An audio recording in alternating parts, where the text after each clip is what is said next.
Good evening, everybody. It's so fantastic to see a sold-out crowd here for this very important discussion tonight. My name is Philip Steenkamp, and I'm the Vice President of External Relations at Simon Fraser University. And on behalf of Chancellor Anne Giordini and President Andrew Petter, it's my great pleasure to welcome you to Housing in the City Beyond the Headlines. Before starting, though, I'd like to acknowledge that we are on the traditional territories of the Coast Salish peoples, and we're very privileged to be able to gather here tonight. The title of tonight's session, Beyond the Headlines, is very apt. You might have seen the headlines today in all the newspapers and on the radio and on television, and we've got some people in the audience who generated some of those headlines. So welcome to you all. And the housing crisis in Vancouver is very familiar to all of us, many issues. And it's been a long time since I've seen an issue engender so much debate. And tonight we will have the opportunity to dig deeper into the story of housing in Vancouver and beyond as we explore the impact on our community and on families. And the 7 experts you will hear from tonight have a wide range of perspectives on this important issue. And we're hoping that tonight's conversation will not only be interesting and engaging, but also contribute to moving us towards action in order to ensure that one day in the future, we'll be able to have affordable, suitable, and secure housing for all. So prepare to have your thinking on this very important issue challenged and expanded. It's what we like to do here at SFU. Now, our host for this evening is Michelle Hoare, co-founder and senior advisor of Tyee Solutions Society, and Tyee Solutions Society is this evening's event partner.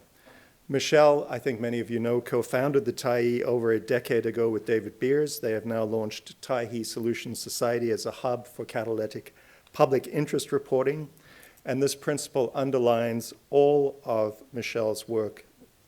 It's that journalism must spark dialogue, which is critical for creating a more sustainable, socially just future. And SFU is absolutely delighted to partner with Tyee Solutions Society, and we're very honored to have Michelle as our MC this evening. So welcome, Michelle, and everybody, please enjoy the evening. Thank you.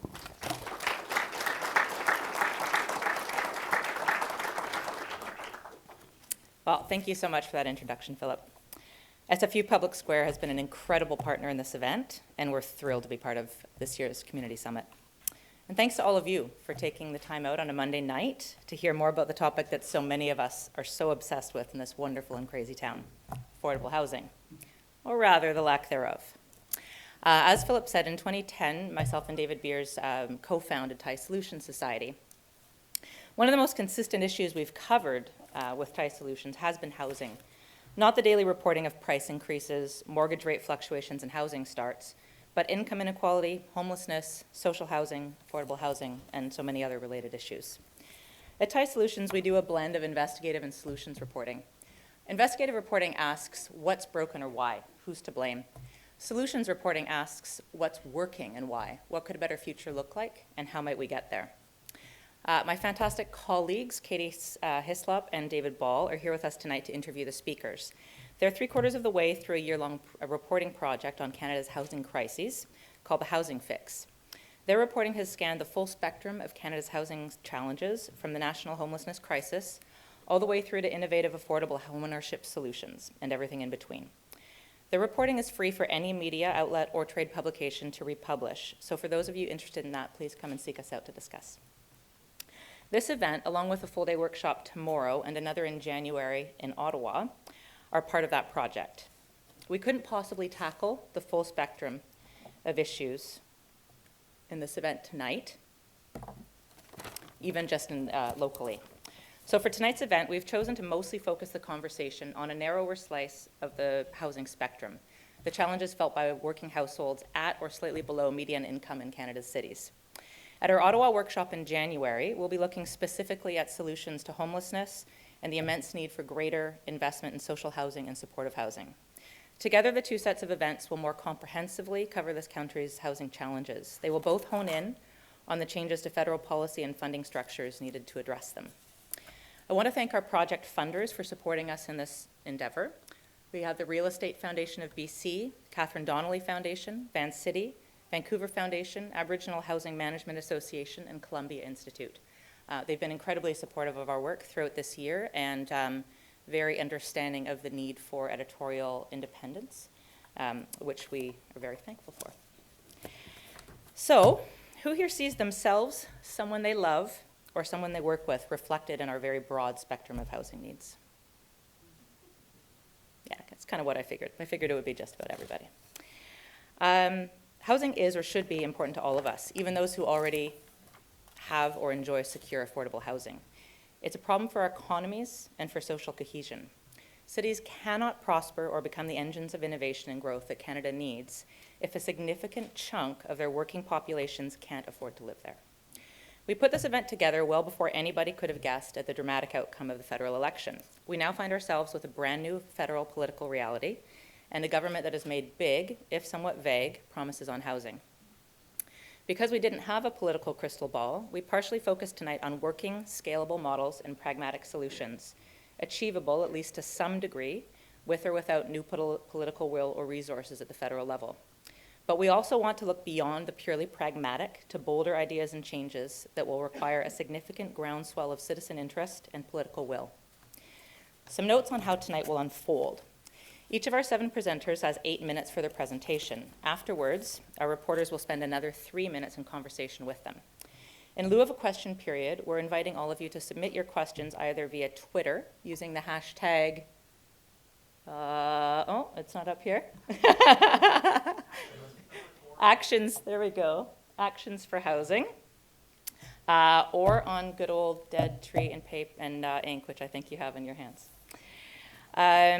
David and Katie will be assembling and considering all of your questions for follow-up interviews with our speakers. You can expect that reporting that's generated by you in about a week's time on the Tyee, and we'll also publish this event video when it's ready. I hope you'll all consider this the beginning of a conversation about what we can do together to create more affordable housing both locally and across Canada. It's a conversation that we very much want all of you to be part of. Now, without further delay, over to our speakers. Get your pens and your smartphones ready. First up, we have Jeremy Loveday, and I'll also invite David Ball and Katie up onto the stage. So Jeremy Loveday has been a councillor in the City of Victoria since 2014.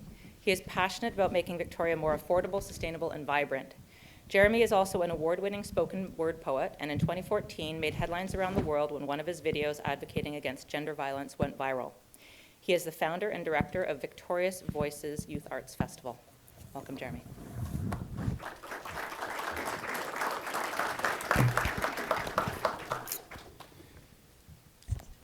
Hello, everyone. It's my honor to be here, and my topic up there is not actually what I'm going to talk about. Surprise to the event organizers. I'm going to talk about the housing ecosystem in Victoria, and specifically what our city is doing to address our housing crisis.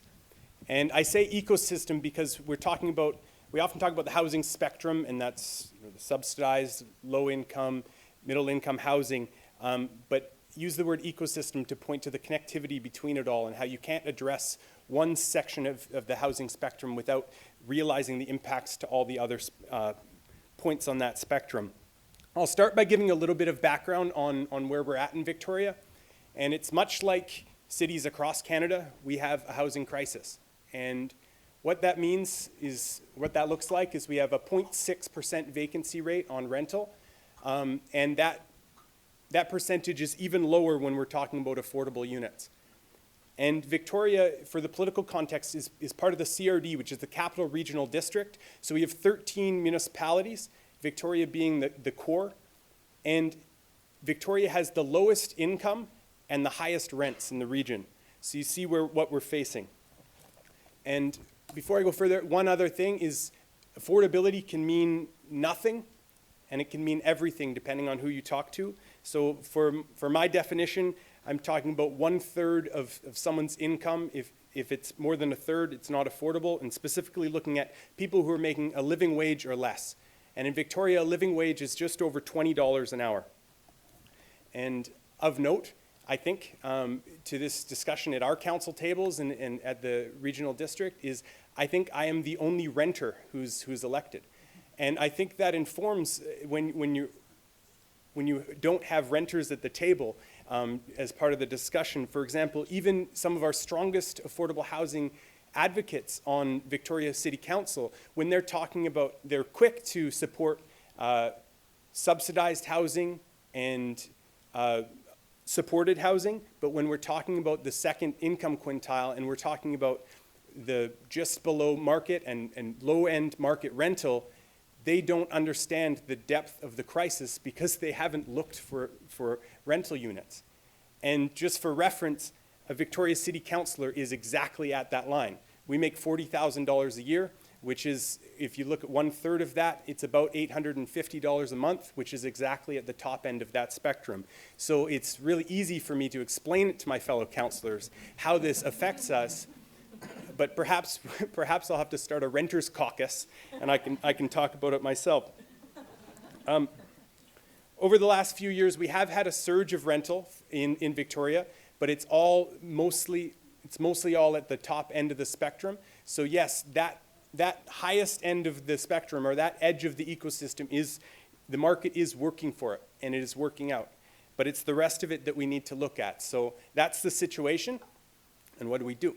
So in Victoria, we're starting from a place where we have to recognize that housing is a basic human right, and that as a society, if people are without adequate housing, we are failing. And I think that has to be the beginning of the conversation. And I think secondly, we have to realize that cities can't solve this issue alone. We need the federal government to step up as they used to decades ago, and I'm cautiously optimistic about the big and vague promises that our new Prime Minister has made, and I hope that he'll come to the table. And I think also we have to realize that building housing alone isn't going to solve these issues. It doesn't matter how many units we build if people can't afford to live in them. And rents have skyrocketed in Victoria for the last 15 years. Yet minimum wage, income assistance, and median family income have all stagnated. The issue is this ever-growing discrepancy between the income and the cost of living and the cost of housing in our city. And I don't think we can separate these two issues. We can't solve the housing crisis by just looking at housing. We have to look at that gap. And so in Victoria, as I said, a living wage is just over $20 an hour, and yet the minimum wage is $10.25. So I think as part of solving housing, we need to raise the minimum wage to at least $15 immediately and work towards instituting a provincial living wage policy. If you work 40 hours a week, you should be able to afford at least a basic apartment, and that is not the situation in Victoria. It's not the situation in Vancouver. And I think so we have to remember all those things as we start this conversation. And despite how complex it is, we also have to remember that these are not reasons not to act. And so what are we doing in Victoria? We've set a goal to have a minimum of 19% of all new housing units being built as affordable. And when we're looking at that ecosystem, what are we doing for each part of the ecosystem or each part of the spectrum? At the subsidized or lowest end, this year we quadrupled our funding for the Affordable Housing Trust Fund, and that's money where $10,000 per unit or per door can be used by developers if they ensure that their units are affordable. But what's really exciting is we have a proposal to look at for the Capital Regional Hospital District to build 367 units of supported housing for those with mental health and addictions issues. And so this is the hospital district. So it's the first time that we've ever approached this from a regional level, and it's the first time ever that at the region we've said this is a medical emergency. And the only way we can start to address this medical emergency is by building housing and having housing with supports for these people. And so that 367 units, that is the exact number that our Coalition to End Homelessness reports, that there are people sleeping on our streets every night. So it's a step. It's not going to solve homelessness in any way, but it's a big step. It'll build a unit for each person that's sleeping on the street. And then right now, we have 75 people in supported housing who are ready. They don't need the level of support they currently have. So they've their life has stabilized because of those supports, and now they're ready to move into a market rental unit, maybe with rent supplements, but there's nowhere for them to go. So that 75 people are now have more supports than they need. Meanwhile, there's more than 75 people on the street who would be they would very much benefit from those units. So at the low end, we have to look at that as well. And so we started an affordable housing task force. That's looking at things like reducing parking requirements for development, making secondary suites and garden suites easier to build, contributing city land for affordable units, eliminating minimum unit sizes, and implementing inclusionary zoning, which you already have in Vancouver and other municipalities that we don't. So one thing that I think is really cool about that is that task force had developers, it had policy analysts, it had anti-poverty activists, and the developers actually signed off on the inclusionary zoning, which I think is pretty remarkable. And so all of those changes will make it easier for developers and to be able to afford to help build units at the low end of the spectrum, and it'll also inform their ability to make mid and high income units, which I see your 0-minute sign, which will then always have affordable units in it. So I'll skip a little bit, and then just to wrap up, the complexity of this issue isn't a reason not to act. It is the reason why we need to work together, and it's the reason why we need these new levels of commitment and creativity and courage. Looking forward to solving this issue together. So thank you very much. That's my little overview on Victoria.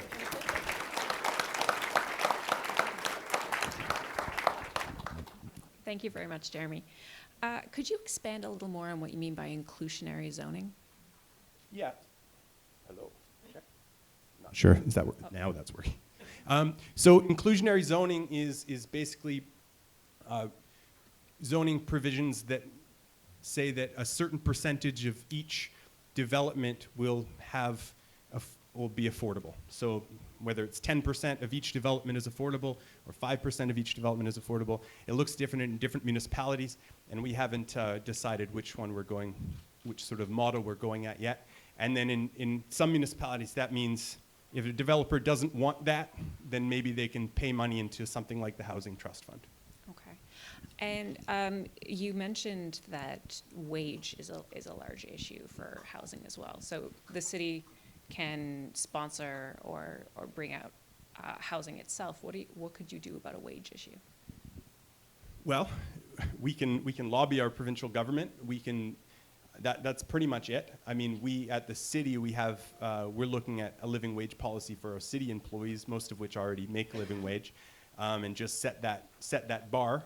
And then really as a city looking at the power we have as an organization representing many thousands of people and thousands of employees, looking at that as an advocate to the provincial government. Okay. And you had also mentioned several different layers of housing need. Is there a particular one that you feel is not getting addressed by other layers, or has not been addressed even in the recent federal campaign, by other layers of government? I do think that workforce housing and that sort of low income earner who that's not being really talked about much at all. So that's why it's great that we're having an event like this. I think at the national level there was a lot of talk about the middle class, but not much talk of what that means. And not much talk of what that means to the day-to-day lives of the people who are working, but spending half or more of their income every month on rent. Okay. And should we be looking at rental in that case in a different way? Because there is a big expectation in Canada that you're going to grow up and buy a house. Should we be rethinking that? I think so. I think that, that certainly in Victoria, we're built out. There's nowhere to put new houses. Mm-hmm. So you can move to other municipalities and move farther and farther out of the city into the suburbs and into some sort of sprawling areas, or we can densify downtown, and that means shifting that dream of home ownership for a lot of people. Thank you. Thank you. Thank you so much, Jeremy. So, next up we have David Lay. Oh, I've got him on the wrong part here. David Lay has been for many years a professor of urban geography at UBC with research interests on housing and neighborhood issues in Canadian cities. He is presently undertaking a project examining housing bubbles and their consequences in 5 global cities. Please welcome David Lay.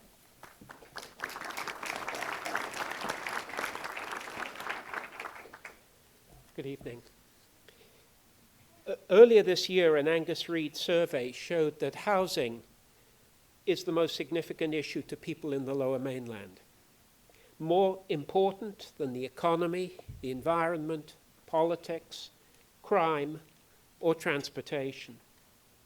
Housing, too, is a generational issue, with younger cohorts particularly marginalized, though other groups are vulnerable as well.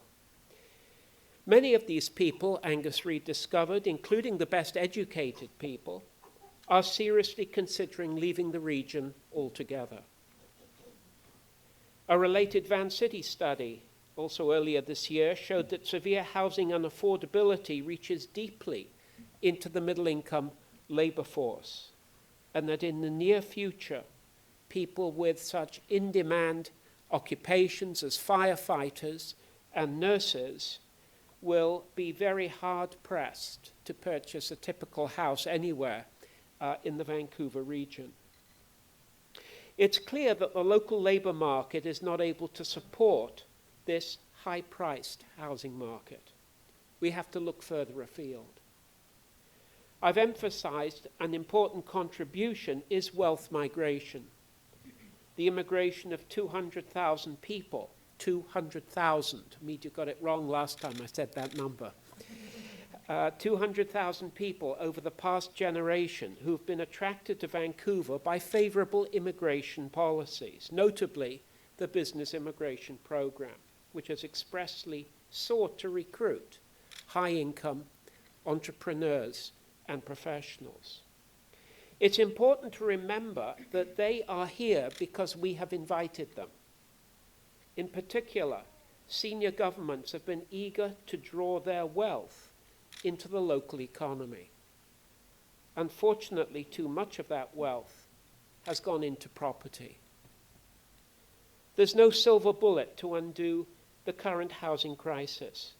In the short time available, I'm going to mention just 2 things, one concerned with cooling demand, the other with enhancing supply. We need, of course, all the ideas we can get, both inside and outside the box. As mentioned, I'm presently doing research on housing booms in 5 cities, of which Vancouver is one. These cities share in common high levels of unaffordability and significant openness to global flows of capital and labor. Like Vancouver, in each of them, foreign investment capital is a significant factor and flows typically into the high-priced portion of the housing market.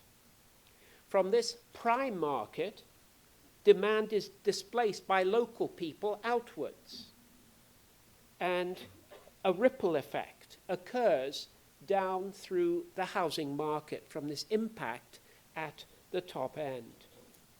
As realtors in Hong Kong told me, what happens at the top end of the market also creates the psychology of rising prices in other parts of the market.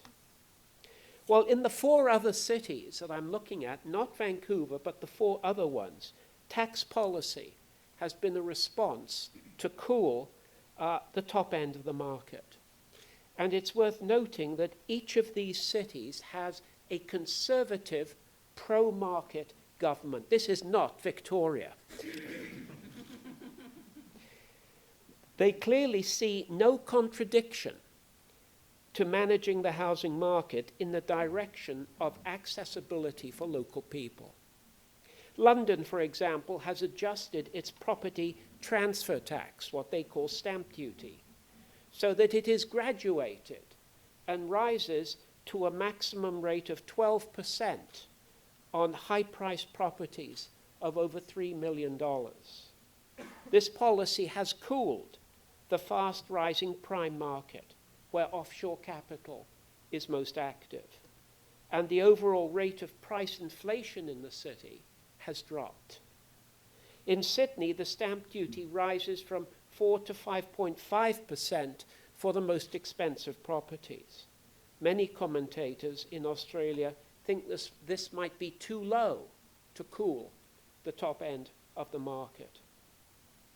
In Hong Kong and Singapore, the foreign investor has been targeted more directly, with stamp duties of 15% directed against any foreign buyer, and in Singapore, lower rates against local buyers.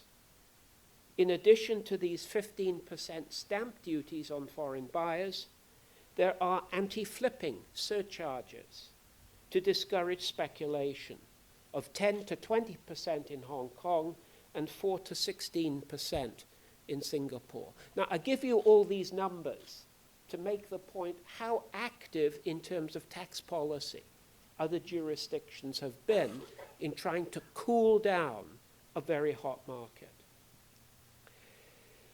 Moving to the supply side, there are two issues. I'm going to pass over the first very quickly because I suspect someone else will also mention it. But I do want to say how important it is to protect existing low and moderate income rental properties, which are supported by federal subsidies from the 1970s and 1980s, which are about to expire.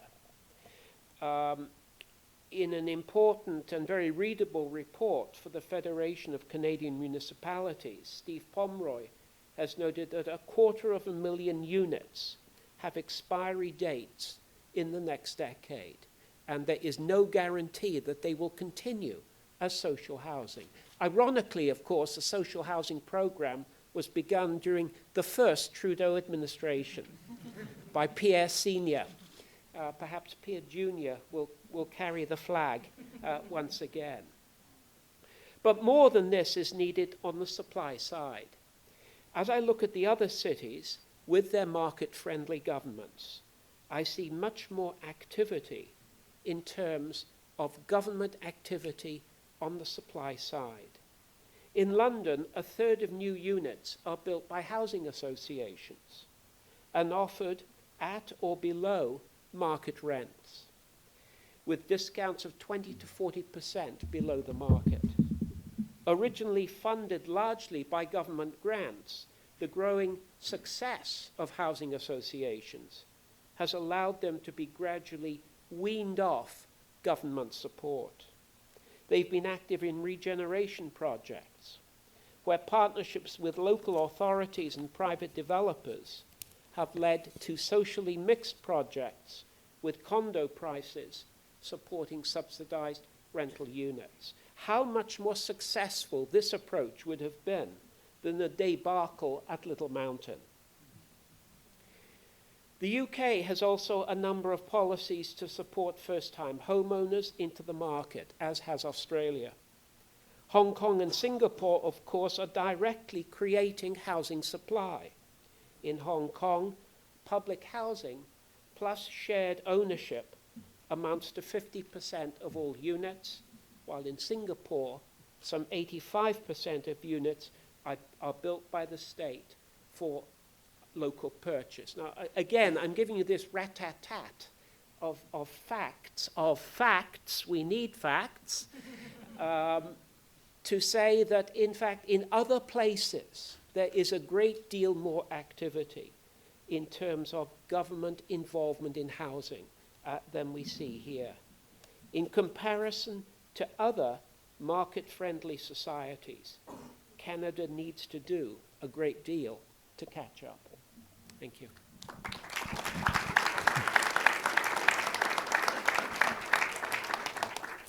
Thanks a lot, David. And the first time I encountered you was at a forum by the Friends of Hong Kong titled The Elephant in the Room, and I think you've definitely brought that up, the issue of foreign investment.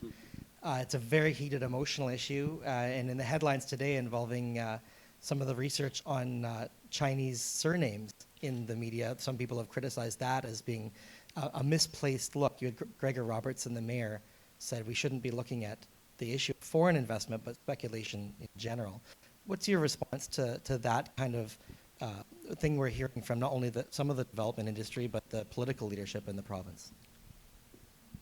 Well, we're not hearing anything from some of the political leadership in the province, which I think is part of the disappointment.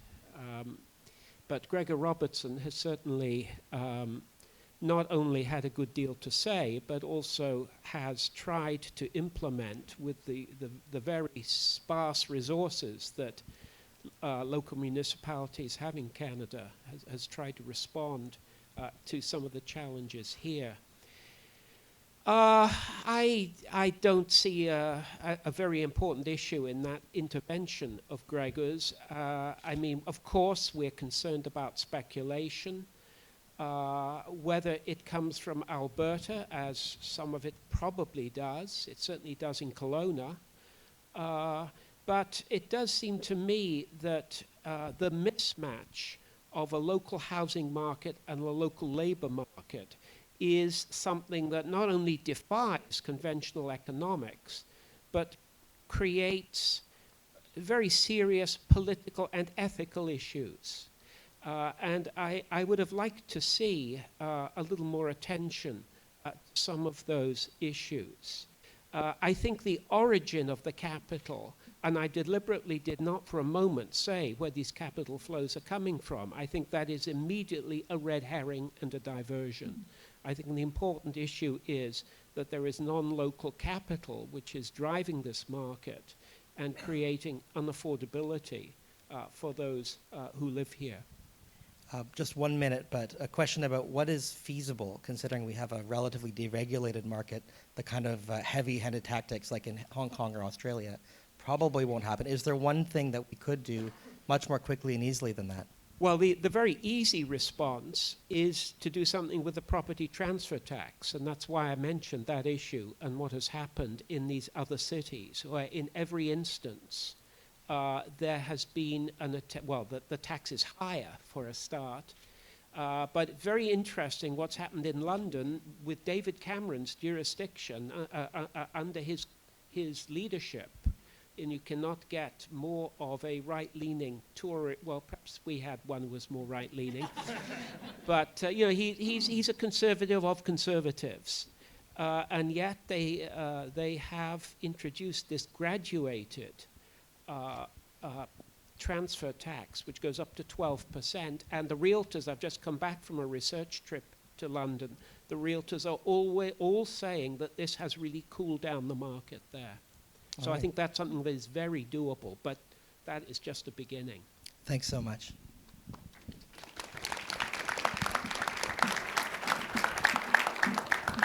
Thank you so much, David.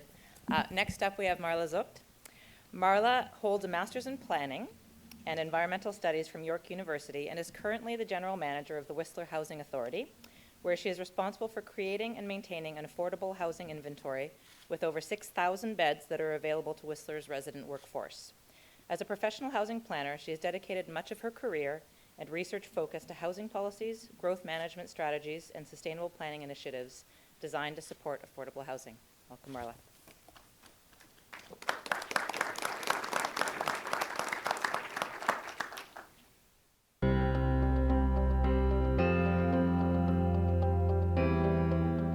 15 years ago, prior to the creation of the Whistler Housing Authority, there were clear warning signs that Whistler was going down a road of having serious challenges of being able to house the local workforce.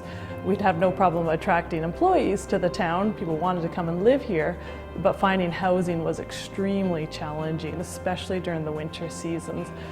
Most of the seasonal employees would show up in town starting around November, just as the mountains were starting to open and there would virtually be no housing available.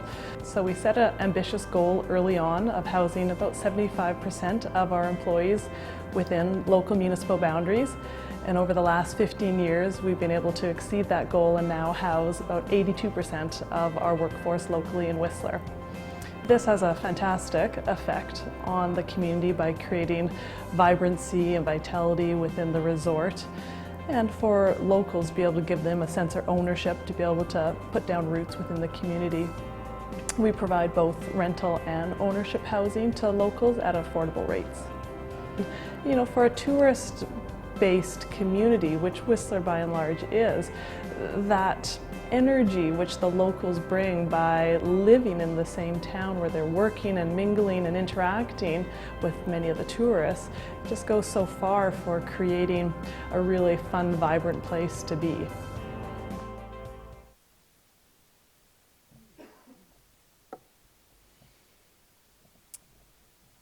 Good evening. I'm very pleased to be here tonight to share with you some of the successes that Whistler has achieved in regards to housing affordability for our local residents.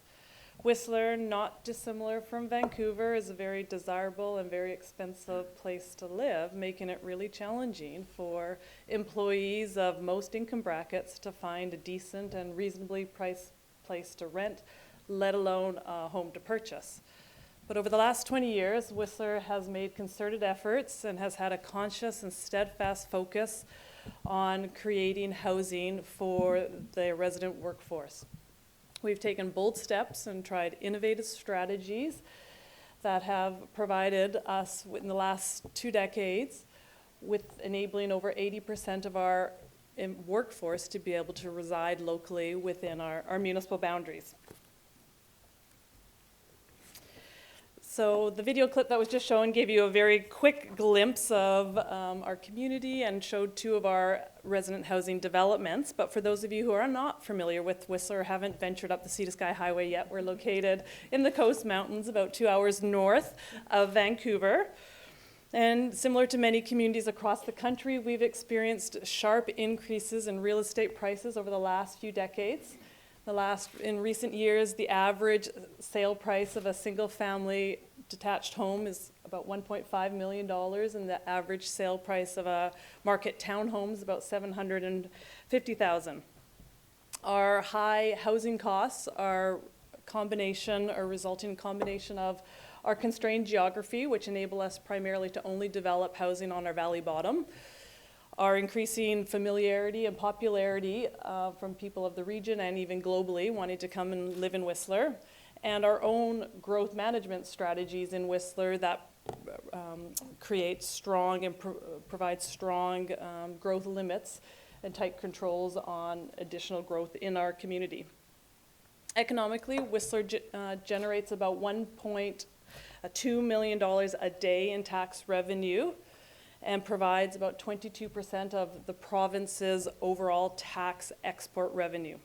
We have a population of about 10,000 permanent residents, but every day our daily population equivalent, which is made up of visitors coming to the community, is closer to 27,000 people. So on one hand, we're a small community, but on the other hand, we're an economic workhorse. And it's not surprising that when surveyed, local businesses feel it's very important, 90% of businesses feel it's very important that employees live locally within the resort and not having to commute in. But easier said than done, right? And we have had our share of housing challenges in Whistler. When local real estate prices became disconnected from our local incomes, making it increasingly unaffordable for residents to reside and challenging for local businesses to attract and retain employees, we knew innovative solutions needed to be sought to provide suitable housing for our local workforce. Attainable market housing had simply become beyond the means of most employees trying to reside in Whistler. So Whistler's response to these housing challenges began in earnest in about the 1990s with the creation of the Whistler Housing Authority by our resort municipality of Whistler, who is our sole shareholder. Recognizing that Whistler's long-term success as a vibrant community is contingent upon retaining and attracting a stable resident workforce, the Whistler Housing Authority was created by the local government to plan, research, create, and manage housing that's restricted exclusively for employees in Whistler. Purpose-built rental housing was the organization's first focus in our first decade of operation. Our financial model ensures that the monthly rents from our owned rental inventory covers our debt servicing of our mortgages, our operational costs of the organization, and still contributions into our capital reserves. We operate as a financially self-sufficient, sustainable, not-for-profit organization with no subsidies from our local taxpayers. And then around 2000, we switched our focus to affordable home ownership, which now comprises just over half of our inventory for the local residents. And since our inception, we've now amassed almost 1,900 units, or just over 6,000 beds, of non-market rental and affordable home ownership units in a variety of different unit types. We were fortunate that our municipal planners and our local politicians had the foresight and the leadership initiative in the early 1990s, to work together to become one of Canada's first communities to aggressively address the lack of affordable housing facing the community, and to think of new ways to start to develop and leverage the supply of rental and affordable home ownership units. The first significant and successful strategy that we used in Whistler was the enactment of an employee housing bylaw, which requires developers to provide either on-site or off-site staff housing, or to provide cash in lieu into municipal housing fund, which is the funds that we then take with the Housing Authority to build additional rental housing. The next strategy is the inclusionary zoning policy, which I'm going to skip over because actually it's been talked about already and we're short on time. But Whistler uses inclusionary zoning quite a bit in order to be able to get our affordable home ownership units, and we use them to generate additional supply of units. And then to ensure long-term affordability for future generations, all of our non-market affordable housing units in Whistler have housing covenants registered on title that restrict the occupancy to local employees and restrict the price appreciation on the homes. This creates a housing legacy for our community, but it's taking the speculation out of the housing, so thereby keeping it affordable. It's not a quick fill-up real estate play on these units. So I'm running out of time here. So I just want to reiterate that the housing successes that we've achieved in Whistler, haven't happened over one political term overnight. It certainly takes partnerships and leveraging of new alliances at the local level to be able to create a supply of non-market housing. But it's definitely doable. We regulate our market quite heavily within the local housing market, but Whistler does prove that by having the political will and leadership, you're able to achieve a separate housing market for your local workforce.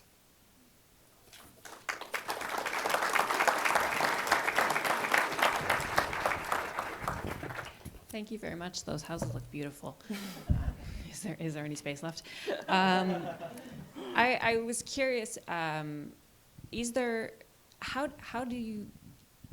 Where did the political will come from, do you think, to put in these regulations?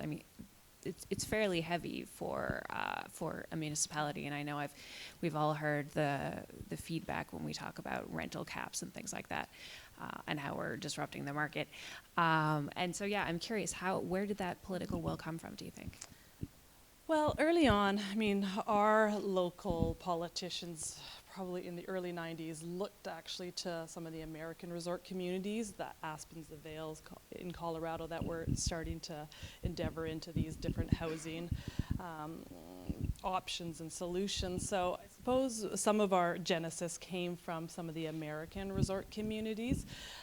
But, really, we just started. We just started trying some new strategies. And you're right. And it wasn't without opposition. I can certainly remember vociferous public hearings and the community was against the tampering and playing with the marketplace. But, just having strong conviction that we needed to do something and needed to do something fairly drastically to address the housing crisis that was occurring. And we just started. And we started building and kept going, really. And now that we've created over 6,000 beds, out of 2 employees in Whistler's live in our affordable rental or home ownership inventory. So, and now it's incredibly entrenched in the community. It's very well supported within it's very well understood within the community. So we really don't get pushback. If anything, we get, there's encouragement to do more. And where the NIMBYs used to be, like, don't develop in our backyard, now we get the YIMBYs, yes, come into my backyard, because it's where the families live. The neighborhoods are vibrant, they're full, they're animated. So. Oh, wow, that sounds fantastic. I just have a minute here, but for cities that aren't resort cities, what advice would you have for getting those kinds of, or at least encouraging our politicians to look at those kinds of policies? I don't think anything that we're doing in Whistler is drastically different than what could be done in a large urban area.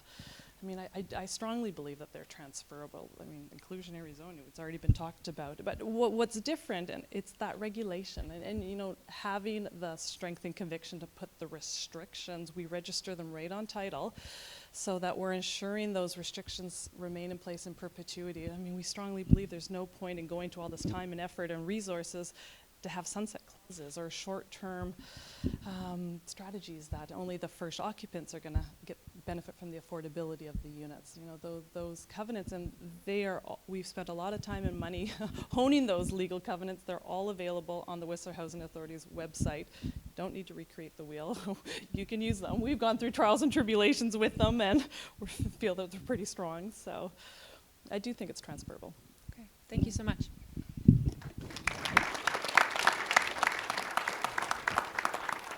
Thank you very much, Marla. I think maybe I need to find a job in Whistler.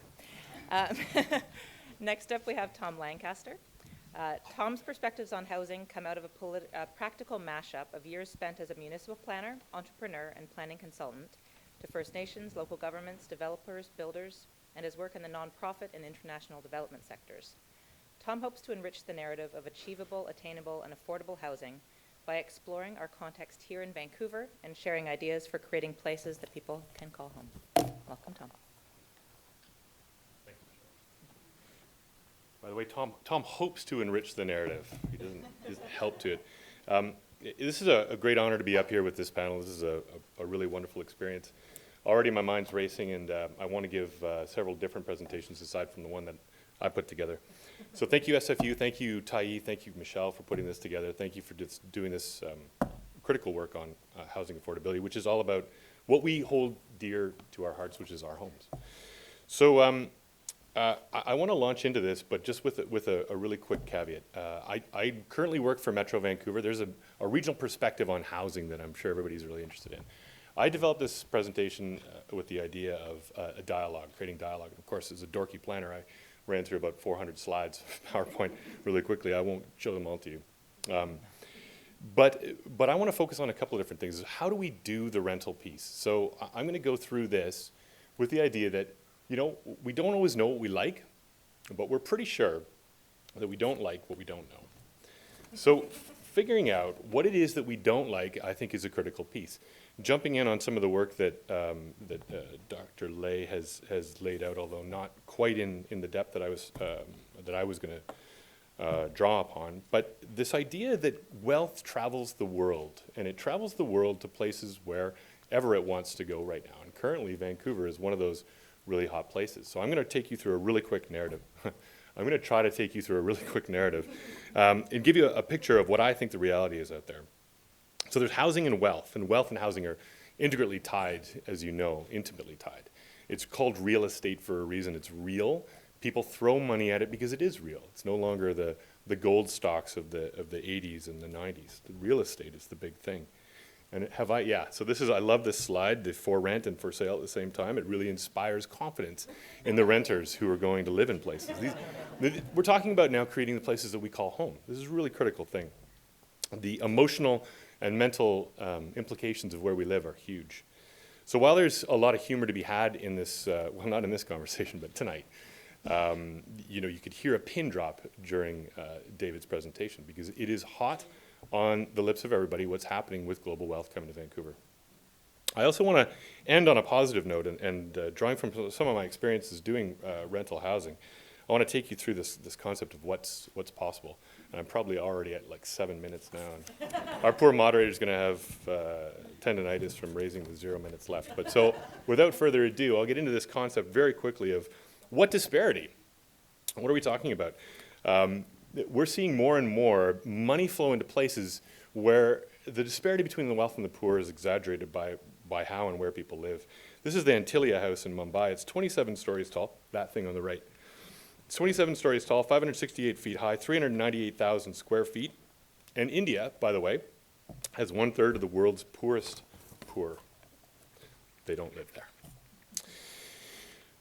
We live in times of great wealth accumulation. It's happening on a global scale. Money moves quite freely, and investors are looking for low-risk, high-yield places to throw cash. Currently, as we all know, Vancouver is that place. There really is a tale of two Canadas that's emerging. And it's emerging quickly. It's the owners and it's the renters. Well, let's see what we can do for the renters. Now, the headlines are rife with this, right? It's not just in Vancouver, it's all across Canada. Of course, here we have our esteemed colleague, Andy Yan, who I believe is in the audience. Bit of a hack. I'm surprised there's no talking from the audience yet, but this is great. We'll keep it nice and collegial. So my biggest question on this, I see these slides, and you can tell that I didn't give my presentation a week ago to the Tyee. I gave it today. But would it make a big difference if the wealthy were coming from Manitoba? Would it make a big difference if they were wealthy white people coming from, say, I don't know, Alberta? I don't know. These are questions that we need to keep in mind as we query where wealth is coming from and how it's accumulating in Vancouver especially. But now the headlines are telling us it's pushing out into the region very quickly. So let's just very, very quickly take a look at income. A couple slides on average and median incomes. These are regional stats. Stole these from this thing called Stats Canada, which is why the 2011 is up there. So average household income in Metro and medium household income in Metro. You can see this trend as things are going. It's exciting stuff, right? But we're looking from 91 to 2011. So let's look at Vancouver now really quickly. Average household on the left, median on the right. The average is skewed because of the incredibly expensive houses that you do see in Vancouver. The median, I think, is a much more accurate portrayal of what's going on. Now, hey, this is interesting stuff. By the way, never trust anybody with a slide deck full of stats who's also trying to tell a story, except me. So median household income. Look at right here in Vancouver, there's the black line zigging and zagging. Only below us is Montreal in the lovely purple. So the critical thing here is to look at, okay, we've got rental rates in Vancouver in this region that are not too dissimilar from places all around, say, even North America. But when you look at the amount of money that people are bringing home, the disposable income that we have, that's where the disparity lies. This is a fun one. Construction costs, $310 per square foot in downtown to build. Sales of multifamily, this is hot off the press. In downtown, for multifamily, this is sales, not rental, is, I'll look at the very top, $1,100 a square foot. And there were some in the highly sought after Trump Tower that just went for $1,600 a square foot. So let's be realistic about what we're doing here. Either we have to dramatically expand the supply of what we've got, which could or may not increase the affordability, or we need to look at real intervention into this thing. So my big, it's not really an aha moment because I think we all have it, but if we're going to work within this structure that we have right now, global wealth moving all over the place, we then have to say, fine, we're not all going to have the American dream or the Canadian dream and own a single family house on a quarter acre or whatever that dream happens to be. We really need to look at how we're going to intervene. And I don't mean massive market intervention, but intervene with innovative policy, innovative design standards, and we need our architects and designers on board and our planners, people like me, on board with how to do this in a way that brings everybody to the table. So This is a fun one. I know you're all going to love this. So Vancouver East and Vancouver West, our market, those scales on the left aren't the same. So just take a look at the numbers. It's pretty fun. The one on the right, the Vancouver West, those are sales, tracking from January 2012 through January 2015. There's a little bit of a hockey stick type curve that we're following. And we know that if I went back to the income levels, we're not at that place where incomes, 1 minute, we're not at that place where incomes are keeping up. So very quickly, I'll get through some of my humorous slides. This just takes a look at the change. I'm not sure if you can see it down here, the 40 to 50% change in average prices. That's for Vancouver right in the middle there. That's that lovely color of brown. And so some people might say, well, how am I supposed to live? Okay, so let's get into what it looks like. Renters and owners. Again, these are stats just breaking down where we are in the region as renters and owners. And I stole this from a wonderful piece of work that came out of Metro Vancouver, the Housing and Transport Cost Burden, the author of which is in the audience somewhere. So if you want to talk more about this, go find her, and I'll point her out to you. So the rental housing costs, I'll get through that quickly. Vacancy rates, this is an important one. Purpose-built rental, this is in Vancouver, vacancy rates. You can see where we are right now. We're roughly 1 as of last year, lower as of this year. Provincial vacancy rates, far below other provinces, except for some reason Manitoba. Projected regional demand, this is where I want to slow down for just a quick second. Market rental, 18,100 units by 2041. That's what we're going to have to look into.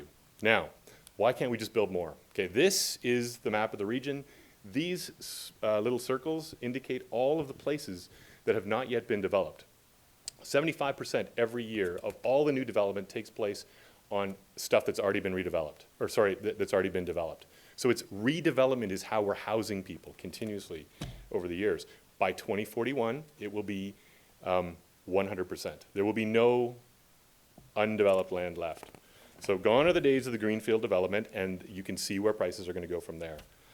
Obstacles to rental, you know most of them, land acquisition costs all the way through to absentee owners.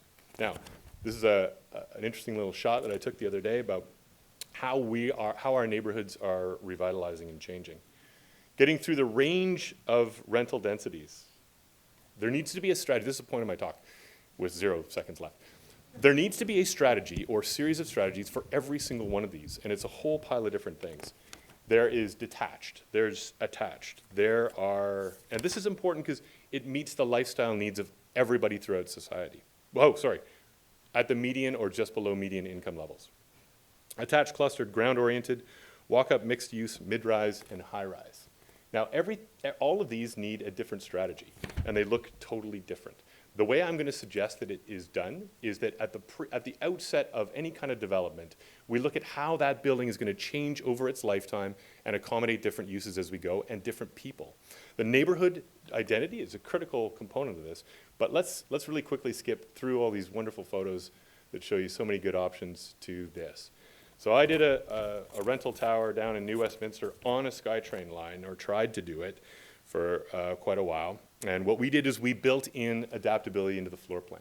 So it can either be 12 units or, it can be 16 units.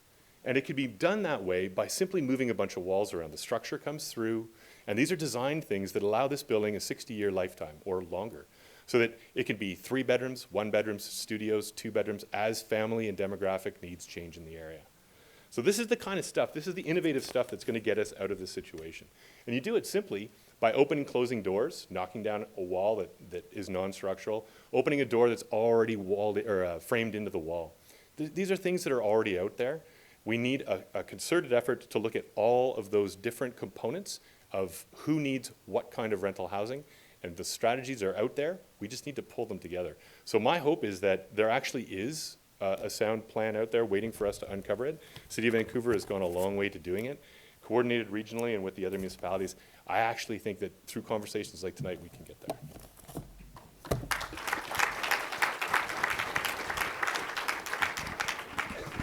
Thank you so much for the abbreviated version of your talk. That was the abbreviated. Oh, okay, well, you did very well. I am curious with what happened to the the building that you were working on in New Westminster? Did they not like the idea, or? What a loaded conversation. So I came into the rental conversation sort of haphazardly.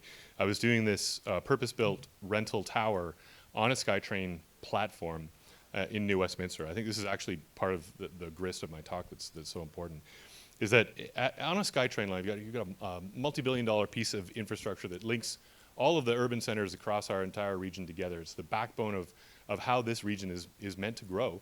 And it's still our vision, even though we lost one of those plebiscites just recently. We will eventually be achieving this vision of connecting these communities. So here you've got this multi-billion-dollar piece of infrastructure and a gorgeous opportunity to do what we were suggesting was anywhere between about 200 units of rental up to about 398 units of rental, depending on how you move those floors around. It is now, and I'm extremely happy to say, going through the rezoning process, and the development will start next year. Okay. We're very excited about that. Okay. So that's 400 new or 200 new rental units, purpose-built in perpetuity on a SkyTrain line. It's a wonderful thing. We were only able to do it because we did almost no parking. Anyways. So these movable walls, would they be modular, or you're actually just tearing down walls to create new? No, you're not actually picking up a wall and moving it. You can see where the problems would arise with the wet wall. It's plumbed. So it's designed so that your wet walls, the places where the plumbing goes through, and your structural walls, the other things you can't move around, are set up so that you can just simply open a door and something becomes a 3-bedroom unit, or a 2, or a 1, or a studio. And the thing I love about this is that we all have these problematic things called in-laws, or not all of us, but lots of us do. But my wife's in the audience, she's probably chuckling at that. But if you were in one of these and you had a 3-bedroom unit and your problematic in-law came, you could actually just have a lock-off suite for her. And this is speaking hypothetically. But these are the kind of things, like innovative solutions at SFU, and I think Michael Geller's in the audience, and there's a couple other people who are responsible for stuff like that. But at SFU, they did lock-off suites. Strata title. When you have strata title, it allows the strata owners to then rent out. So getting rid of rental restrictions in all strata developments, absolutely critical. There's just a bunch of no-brainers that we need to just codify. Okay. What kind of support or interest are you anticipating from our new government in ideas for new Our new provincial government? Federal. That's a tough one. Do I have 5 seconds? Just indulge me. I went to school with Justin Trudeau, and I actually wrestled him when I was in grade 2, and I beat him up, and he cried. So I'm going to call him up, and I'm going to say, listen, Justin, here's the deal. I mean, there's a great guy, Paul Martin, back in the day. He started up this whole concept of cities being a thing. Right now, we have the federal government, the provincial government, yet we have the most urbanized of countries. The fastest urbanizing countries, and our province is the fastest urbanizing province.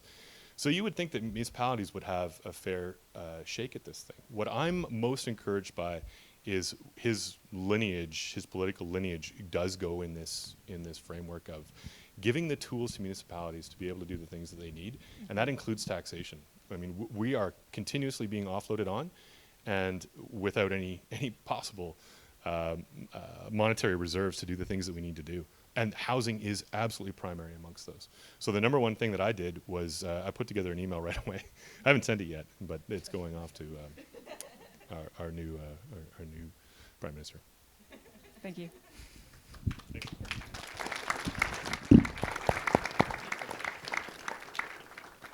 Tom, I hope your mother-in-law is not in the audience. Yeah.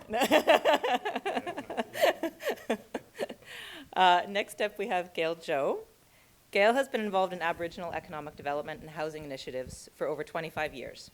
Currently, she provides consulting services by increasing capacity development and home ownership throughout First Nations communities across Canada. Additionally, she is a board member of All Nations Trust Company, All Nations Insurance Brokers Incorporated, and Aboriginal Housing Management Association. Welcome, Gail.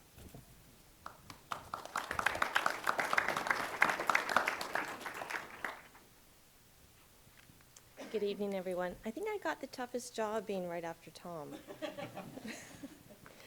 But first, I would like to thank Philip, and I think he just stepped out, but I would like to thank him for acknowledging that we're on Coast Salish territory.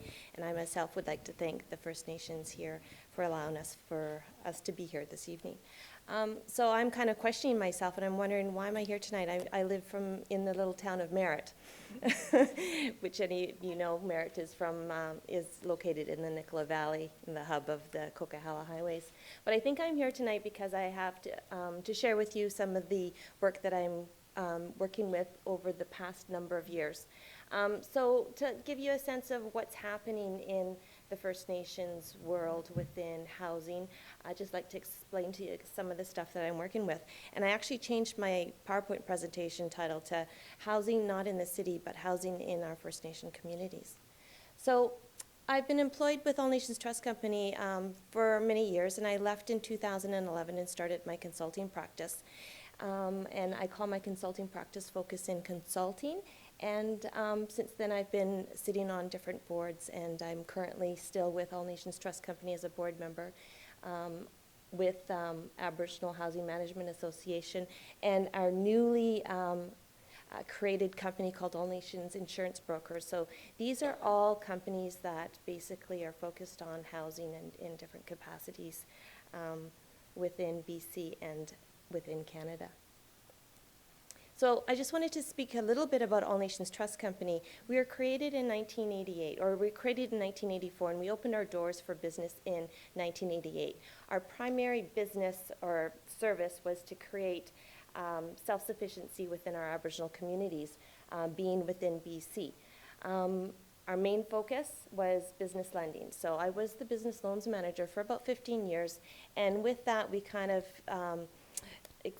didn't experiment, but we've expanded our services into the housing needs within our communities. So All Nations Trust Company provided mortgages on and off reserve throughout BC. And so we've done a little bit of housing loans. And so when I started doing mortgages, I kind of became more and more aware of the housing needs within our communities. All Nations Trust Company has a very successful financial institution simply because it has a very low loan loss ratio.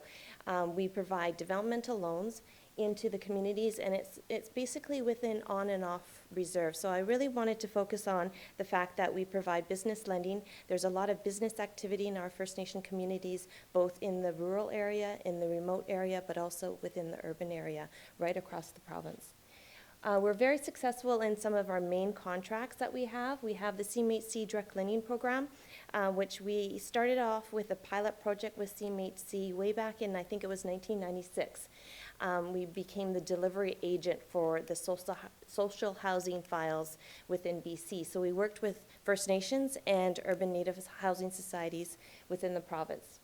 We also have been very successful in this long-standing contract with the province of BC in the delivery of the First Citizens Fund Loan Program. This is a business loan program that provides a form of a deferred contribution. So it's like a grant-like loan that is provided to individuals that are going into small business, whether it's forestry, fishing, service, tourism. It just goes on. We have a huge loan portfolio. Pathways to technology is connectivity. So we received a plus $40 million from the province of BC to ensure that all of our First Nation communities in BC are connected. So that is continuing to happen. I want to talk a little bit about First Nations Market Housing Fund, and this is where I do my work through my consulting practice. So the First Nations Market Housing Fund was created in 2005 when the fund received a one-time grant from the federal government to $300 million.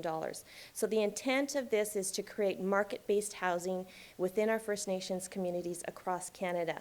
So what happened was the fund went and they talked to many leaders within the First Nation communities, they talked to organizations, they talked to politicians, and they created this program. So what this program does is it actually leverages the $300 million into $3 billion of potential mortgages across Canada. So what the intent is to build our own market-based housing within our communities. So what I do is I go into the communities that I'm assigned to, and I do not cookie cutter the program to the communities. What I do is I tailor make them, because each First Nation has different land tenure. They have different needs. They have housing needs for single moms. They have huge construction costs. They might have elder facilities that are needed. So what we do is we tailor make them to determine how they want individual home ownership structured.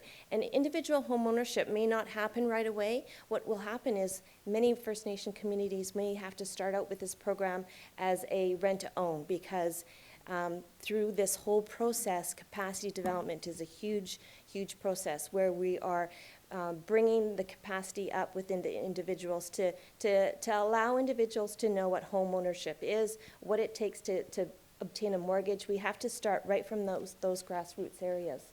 So basically, we're building capacity at the individual position, but also at the community level, because we want to build capacity and build strong governance. So this has been a very successful program. It's been around for, again, since 2005, and we are basically marketing all First Nations across Canada. There's over 200 First Nations right now. I work with different First Nations. I go across Canada. I'm primarily in the BC, the Yukon, and Ontario and Manitoba areas.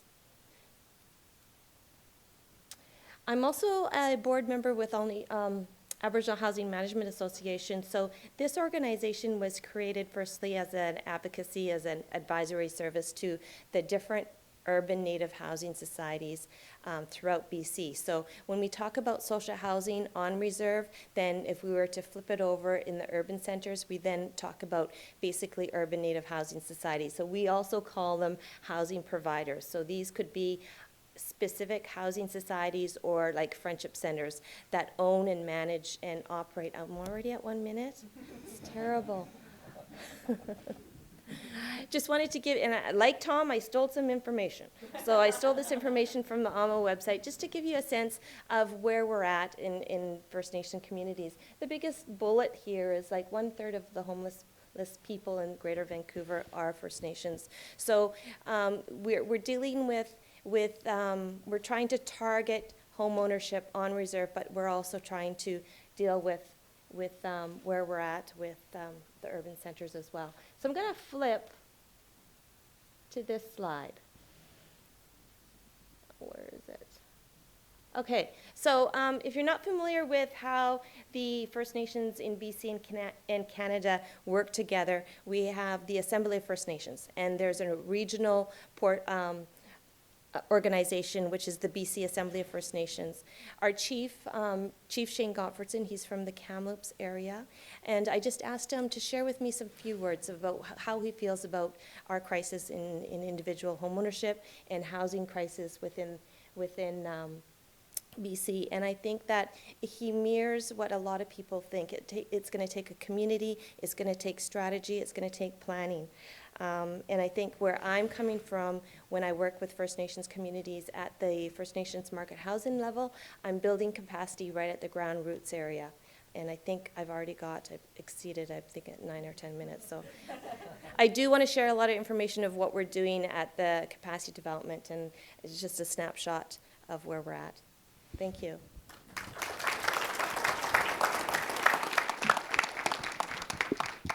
Thank you, Gail, for addressing, obviously, an important aspect of housing, both not being urbanized and also with the First Nations and Aboriginal community who often, like you say, end up finding themselves on the being more vulnerable when it comes to housing.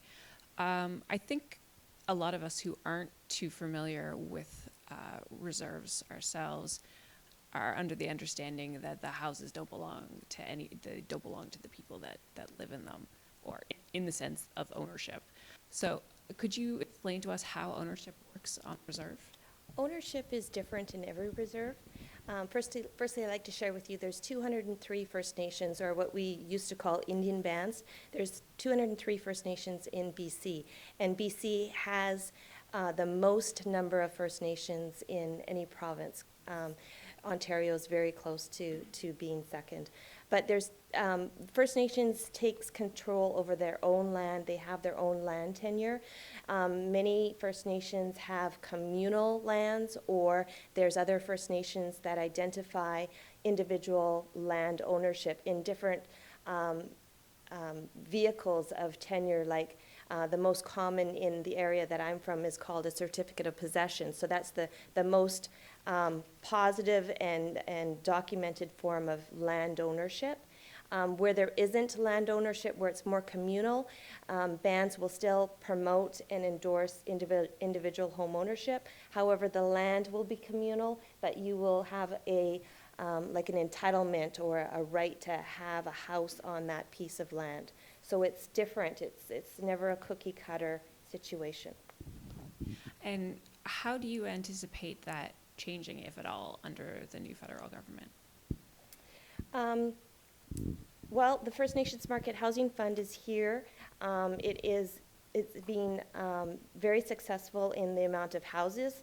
The intent was to provide 500 mortgages over a course of 10 years. We haven't met those targets, but it's my hope that the new federal government will promote First Nations Market Housing Fund and continue to promote individual home ownership, because we find that any First Nation does not and cannot just provide one housing option to their members. We're always going to have in our communities, in whatever community, we're going to have elder housing needs, we're going to have social housing needs, we're going to have student housing needs, but we're also have the opportunity to own our own house, and that's a sense of pride, and I think that's where we're moving towards.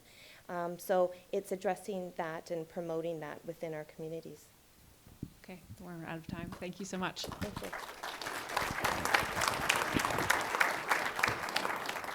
Thank you so much, Gail.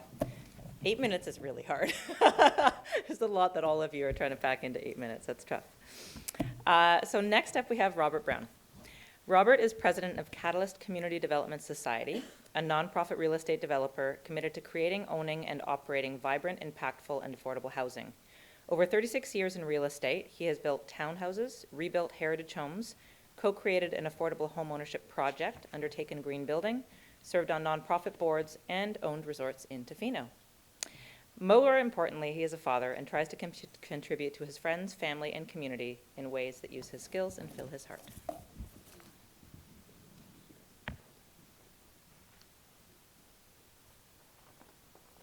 Thanks. How are we all doing tonight? Good. Thanks for coming. So I heard tonight was about storytelling. So don't know where I got that from, but we'll roll with it. And so my story starts in Glasgow. Some of you may not recognize this view of Glasgow. This is the nice part. They do actually exist. And I was lucky enough to grow up in one of the nice parts. And Glasgow was referred to by a friend of mine as the land of the small grey people. And if you ever go there, and that's why they actually, and after he told me that, I stepped off the plane the next visit, and I went, oh my God, they are. They're all kind of hunched over. Anyway, so, and it is, of course, as some of you know, the land of the deep fries Mars bar, which actually exists. And the land where if you ask for macaroni and cheese or lasagna, they immediately ask, do you want chips with that? So I grew up in the nice part, but in Glasgow you can't grow up without knowing there's another part. Unlike sometimes in Vancouver, we can avoid the parts we don't want to see. You can't do that in Glasgow. And this is the other part of Glasgow, which has the highest per capita rates in the world, literally in the world, of alcoholism, heart attacks, and cancer. Partly why they're all small and grey, I think. And one of the great planning things they did in Glasgow was they built 5 satellite housing estates, or schemes as they became known in Glasgow, with chronic social issues, 80% unemployment in some of these areas. And then exacerbated by my good friend Margaret Thatcher deciding to sell off any of the good council houses we ever had with the result that the stock that is left is in severely bad shape. But the saving grace of Glasgow is the people. And they're some of the funniest and most generous people in the world. Highest per capita, I think. And this is a youth club that I used to help run. That's actually me kneeling down in the front row. And at age 17, I helped run this youth club with a bunch of other crazy people. And we used to take kids away from these housing estates. And they just had an amazing time. But one of the things that opened my eyes is that one of these kids, I still remember his name, Andy Nobbs, and he got a hard time for his last name. But he was 12, and on the last night of one of these camps, he actually was quite upset because he peed his bed. And he peed his bed because he was so scared that he was going to have to go home the next day to God knows what. So that really helped shift my perspective. In 1988, I moved to Vancouver, beautiful Vancouver. Most of us know it. Many of us live here. When I arrived in 1988, it was just post-Expo. Hong Kong was about to transfer back to mainland China. There was a massive flood of money coming out, and Vancouver was flourishing for many people. As we know, there is another Vancouver. And this is actually a photograph of the squat at Woodward's, which quite amazing to think of how far that has come. And as we know, we've heard many quotes and stats tonight, rampant real estate prices, rents are outpacing income significantly, 5,000 largely very, very poor condition SROs in the downtown east side. So those are some of the challenges with the other Vancouver. And then there's the people. There's the creative, hardworking, compassionate people of Vancouver. The hardworking people, except when they're lying on the beach or gathering outside the art gallery at 4:20 of an afternoon. And many of those people who are in Vancouver and who care about Vancouver are here tonight. And I feel blessed that we've managed to attract some of those amazing people to start our organization called Catalyst. We started 2 years ago. We're a real estate developer, but we're structured as a non-profit society. We leverage real estate assets to create social change. Very grandiose vision, but I think we're on the way, and we're trying our hardest to do it. How do we do this? We bring our real estate development expertise. We bring what we call social equity, and that is we raise money from individuals and foundations who want to support the projects that we're doing, but they want their money back and they want a return, but they want a smaller return than they would otherwise receive in the market. So we leverage that money to build our projects. And as a nonprofit, we need a way lower return on our capital than a regular market developer does. We also can attract grants from various sources. And if we do make surpluses, we reinvest those surpluses back into our next project. So that's some of how we do what we do. And some of the examples that we have, Mr. Loveday from your glorious city of Victoria, we're building 2 buildings that look like this on the left to create 49 homes ranging from studios to 4-bedroom townhouses. These homes will target exactly that income bracket we've been talking about in the workforce rental market of 25,000 to 65,000. And we charge rents based on 30% of those brackets, which result in rents of around $650 a month to around $1,600 a month for those studios to 4 bedrooms. Another project we're involved with right now, it's under construction, is working with an amazing organization called Semiahmoo House Society. We're helping them build 71 homes in South Surrey, White Rock area. A fantastic organization that supports people with developmental disabilities. 20 of the 71 homes that are being built here will be occupied by people that they support with developmental disabilities. And one of the key things that challenges that families of people with developmental disabilities their greatest fear is what happens to when I'm gone? What happens to my loved one? And what we tried to address that here, that we created, 10 of the homes would be on 60-year leases. So they can secure those homes for 60 years. So when the parents pass, the loved one is looked at, has a secured place to live, and will be supported by the society. Another project, too quick on the draw there. This is a project, just to quickly wrap up, we're in a partnership with Oak Ridge Lutheran Church right across from Oak Ridge Mall. The church will be investing the land. We bring our social equity, we bring our expertise, and we attracted some city grants. The end ownership of this project will be the coloured area on the second floor, which will be the church and community space, will be owned 100% by the church with no debt.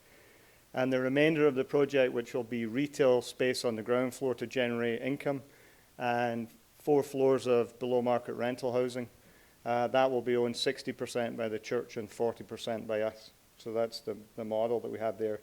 And the rents will start in the affordable housing from $9.10 a month for a studio up to $12.40 for a 2-bedroom.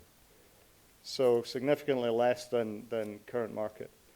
And lastly, I noticed actually from SFU Public Square, mandate is to spark, nurture, and restore community connections, which I can definitely get behind.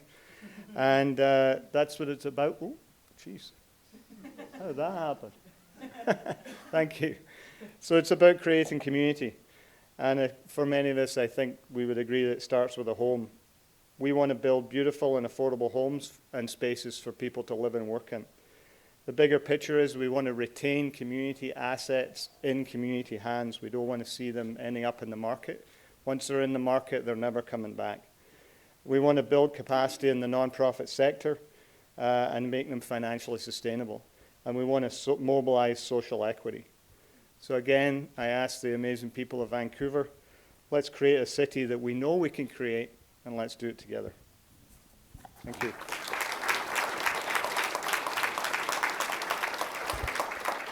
Thanks so much, Robert. And Catalyst is a really pretty unique project. We heard from Tom about the gradual loss of developable land in Vancouver. There's all these assets that you've talked about. You've hinted at the churches obviously have land. There's some land in nonprofit hands. Government levels, municipal to federal owned land, and I know that that's something I want to ask about around the federal level. But how do we unlock these so that, I mean, people can come to you, but you have a limited capacity? Are there other channels through which we can ensure these community assets stay in community hands and help housing too? I think you're right. I think to unlock these lands, we need the models. We need to create the models that work, that are outside the current simple market paradigm. So a lot of suggestions today about inclusionary zoning, whatever, but we need to create those models, whatever they are. Catalyst is one particular model. And I think, so you have to make those models available, and you need to prove them, and you need to get them out in the market. There are a number of other entities, including some market players, who are looking at different models of how to access those lands. They look at it partly as a market opportunity to access land. You mentioned churches. I was just talking to one particular church national head office last week. They said that they estimate there will be 1,000 congregations in Canada needing to take a serious look at their real estate in the next 5 to 7 years. So notwithstanding the point that Tom making is that there's not large open tracts of land available, but there's tons of land and tons of density available. So if we were to spark a huge spread of this kind of thinking and projects, whether for-profit or non-profit, where do you think the best place to give that impetus? Is there something the federal government could do? Is incentives? Is there something that municipalities could look? Is there one place that could really drive this, so it's not just people stepping forward and starting a project like yours or some of the other ones? That it could be something more systemic? That's a tough one, because I'm not a policy guy. I'm just not. And so my focus is on creating the models and trying to get projects built, and then trying to build the next one a little bit better. And to Marla's point, let's just get started at some level. So And I really, really appreciate the people that are the policy experts and do put pressure, because it's not one solution. It's going to have to get helped and triggered at various different levels. Maybe to flip the question around, is there one barrier to the kind of work that you're doing that could really help the flourishing of this kind of approach? Is there like a law or any kind of thing that could really make your life easier? Again, I try and work within the existing framework. I do. I just, because me waiting for the federal government to change their tax treatment of rental housing, I mean, I sure hope it happens, and I sure hope there's a flood of money comes down the pipe. And I mean, we would love to take that in our projects, and what we would end up doing with it is driving the affordability down even further. So we kind of focus on that, but don't let that stop any of the policy folks trying. So, All right. Thank you so much. Thank you.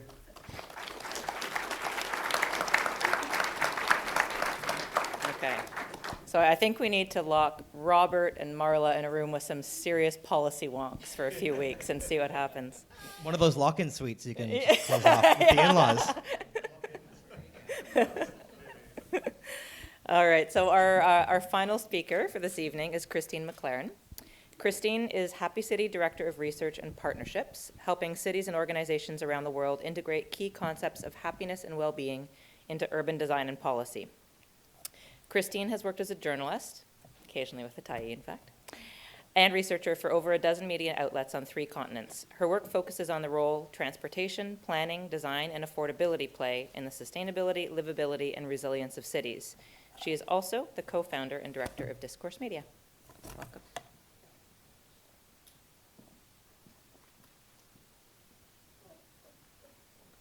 Thanks so much, Michelle. And it's such an honor to be closing this amazing panel off with so many wonderful speakers. I have to admit, when you gave that number of the amount that your 2-bedroom rental unit costs, my arms literally went numb. I was like, oh my gosh, I can't imagine how amazing that would be.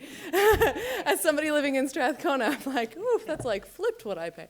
It's pretty, so like, thank you so much for the work that you are doing. That's incredible. I'm like still feeling a little bit flushed from it, I have to admit. Now, there's been a lot of numbers and whatnot thrown out, and I was also informed that this was a storytelling evening, so I'm going to err a little bit more on the side of storytelling to sort of wrap things up tonight. And because you guys have been so good and sitting here for so long, we're also going to get a little bit, not too much, but a little bit interactive. But first off, I'm just going to start with a little bit of a story. So most of us who live in Vancouver, this is probably a fairly familiar site. This is a development called the 501, but it's a development that looks very similar to many other developments in Vancouver. And this is a story that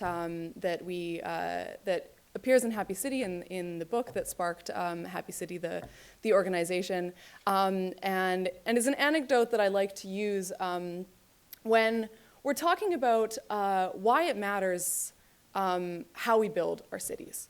So, like I say, this is the 501, and like many towers in Vancouver, it has the Vancouverist style. So it's got a podium down the bottom with a few stories, some retail along the bottom, a tower's poking out of the top, and it's sort of set back so you don't see it so much from the ground.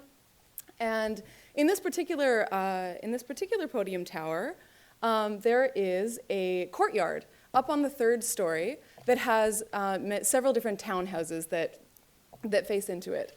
And this particular one happens to have a volleyball court. Courthouses courtyards like this exist all over the place. And we met at one point a man who lived here named Rob. And Rob, I think, like many people in Vancouver, had always wanted to live in this beautiful glass wall-to-wall, floor-to-ceiling glass windows apartment. And so when this building came on the market, when the development was being done, he got in line and he bought a condo. And when he bought it, he was so happy. He invited all of his friends over. He said that when the clouds came in, he was like floating above the clouds. He invited all of his friends over to look at the view. And then his friends would all go home. And he started realizing over time, he was kind of looking down at this courtyard down below, And there were about 12 townhouses that were all facing into this courtyard. And the neighbors would gather in this little courtyard, and they would have volleyball tournaments, and they would have barbecues, and they would have picnics. And at some point, they were like coming out of their houses with like suitcases, and it looked like they were going on vacations together. And he was like, God, that looks like a lot of fun. Why aren't my neighbors like that? And this kind of like, it started sort of getting to him over time. And you know, he was going into his hallway and his elevator and going down through his apartment in the tower, and he just wasn't clicking with anybody. So he kind of thought, you know, it's not that the people in the elevator are necessarily unfriendly people, but there's a few things. So what Happy City does, so Happy City is a book, it was published in 2013. It looks at the intersection between the science of happiness and urban design. And by the science of happiness, I don't mean like unicorns and, you know, rainbows coming out of our eyes. I'm talking about the psychology, neuroscience, sociology, neuroeconomics, which might be a term that you've never heard before. I hadn't before we started researching this book. And how all of that, how the city influences all of those things. So how does it influence the way that we think and that we feel and we behave? And one of the things that we came across when we were thinking about this, you know, this Rob story, there's one thing at play here. One is its group size. So a lot of us have probably heard of Robin Dunbar's number. You know, there's only basically a certain number of people that we can know and really know intimately.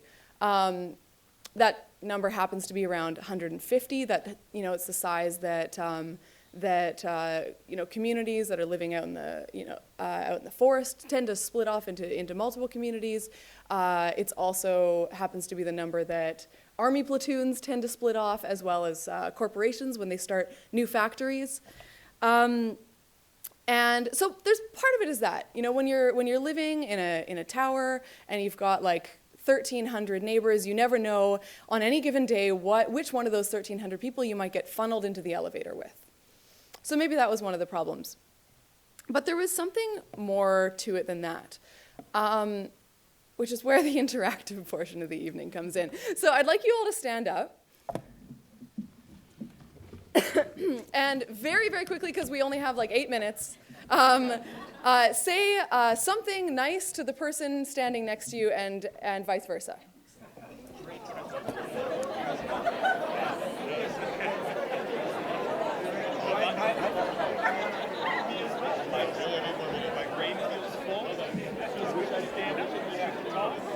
Okay, that's great, that's great.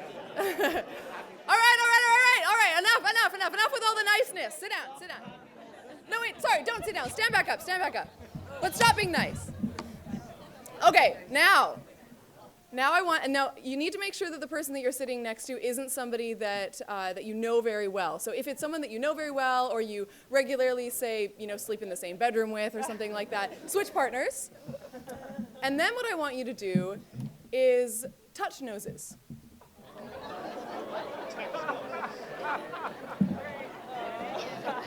I'm not seeing a lot of movement here in the room. Okay. Before I get sued, now I'm going to ask you guys all to sit down. Right. So I noticed that there was a lot more vibrancy in the room when I asked you to do the first task than when I asked you to do the second task, which is essentially, in a lot of ways, what is the fundamental challenge of urban living. We as humans have a fundamental need to connect with one another. We love, whether it's with strangers or whether it's with family and friends, it's good for us to connect, no matter what type of interaction. Psychologists have looked at every kind of social interaction. Generally speaking, as long as it's positive, it's good for us in many different ways. However, when we are unable to control those interactions, we have a tendency to retreat, which is what just happened right there in this room. So what does that mean in terms of Rob's situation? So this is Rob. He looks very happy. Why does he look very happy? Well, At some point, he basically decided that he was going to stop looking down on the courtyard, and he was just going to move there. So Rob sold his condo, and he bought a townhouse on the third-story podium. And after he had done this, we went and we talked to him at one point, and well, hold on. I was about to skip I was about to skip the punchline here.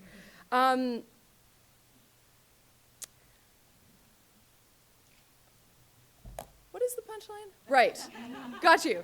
So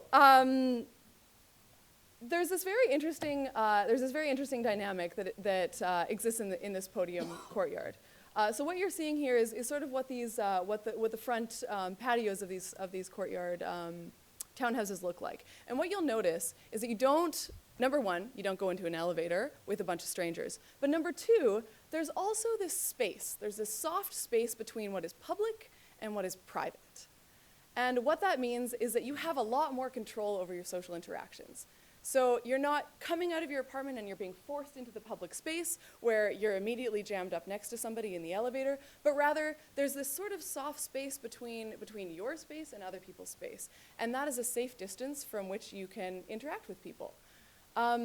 This shouldn't come as too much of a surprise. Actually, there have been studies that have done on this a number of times. Some of you may know the Danish architect Jan Gail, famous from of the design of Copenhagen.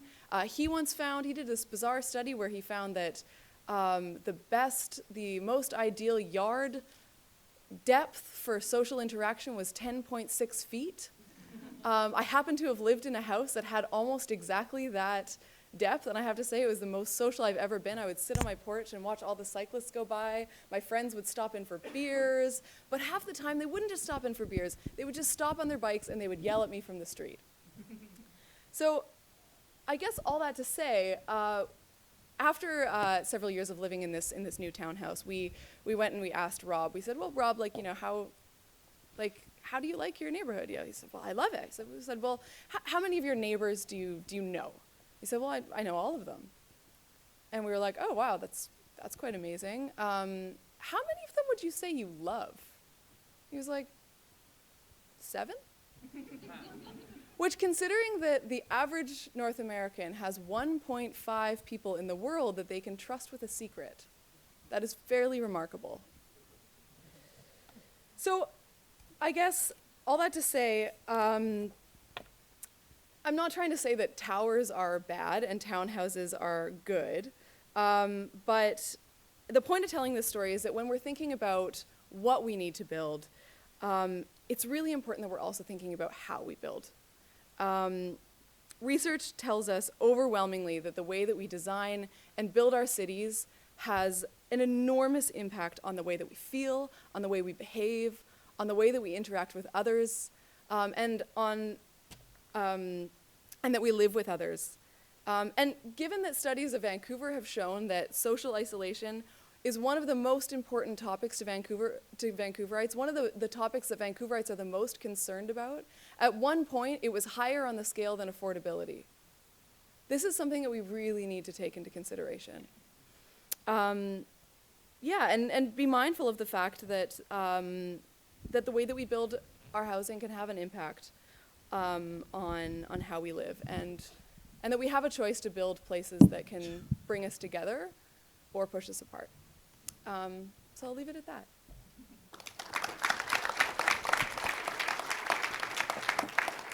Thank you so much, Christine. I'm always inspired to hear you speak, from Winnipeg to here in our hometown. But we're a little over time, so I'm not going to ask too many questions. I guess one of the questions I think that there's the design aspect to that. But for average people who just live in situations that may not be optimally designed, like me in an apartment building, or I'm wondering, are there hacks that people could, to make happier cities that within what we have, or even for people who are, building managers or policymakers that could use what we have already to improve these kind of nose-to-nose interactions like Rob created? Yeah, it's a great question. I think in short, yes. I mean, I think that the most inspiring thing that I've seen in all of my travels and all of the research that we've done as part of Happy City, is how malleable our cities and our communities are. I don't have a slide of it up here, but a great example is some of you may have heard. Have any of you ever heard of intersection repair in Portland, Oregon? That's a great example. So there's this community that it was actually, the community wasn't doing very well. It was quite like, you know, downtrodden, and there was a lot of like crime in the area, and the neighbors didn't really know each other. Trust was really low. And they went out and they decided one day that they were going to turn their intersection into a public piazza. And so they went and they got a bunch of paint, and they all got together and they created this design. There's a couple of these now through Portland. Every now and then a big argument pops up. Like there's like the honeysuckle, for example, was like a really, really big deal in one of the intersections. Are we going to plant honeysuckle or are we not? But those are the kinds of questions that your community can like seriously bond over. And so they got together and they painted their intersection in this massive public piazza, and they created this tea stand on the corner that has a can, like a jug, that always has hot tea in it, and there's like a community book stand. And I mean, at one point the city came out and the city was like, hey, this is public space, no one's allowed to use it. And they were like, and they overcame it. And that one took a little while. But they overcame it, and it's a wonderful community now, and it's spread all through Portland, and there's actually this amazing epidemiologist named Jan Semenza, who has studied the impacts of these intersection repairs, as they're called, and he found every time an intersection repair happens, there's this blast radius of feelings of trust, of happiness, depression levels go down. People start sharing more, they're more connected, and he was an epidemiologist who was studying, he came to this question because he was studying why people had died in the heat wave in Chicago in 1995, and he had found that the number one factor that connected these people, the people that had died during the heat wave, was social isolation. And he went so far as to say that intersection repair should be considered a climate change mitigation strategy. Wow. Yeah. Well, thank you so much. And thanks for getting us literally out of our seats and out of our comfort zones, which I think a lot of our speakers have done. And thanks so much for having some me. solutions there. Thank you.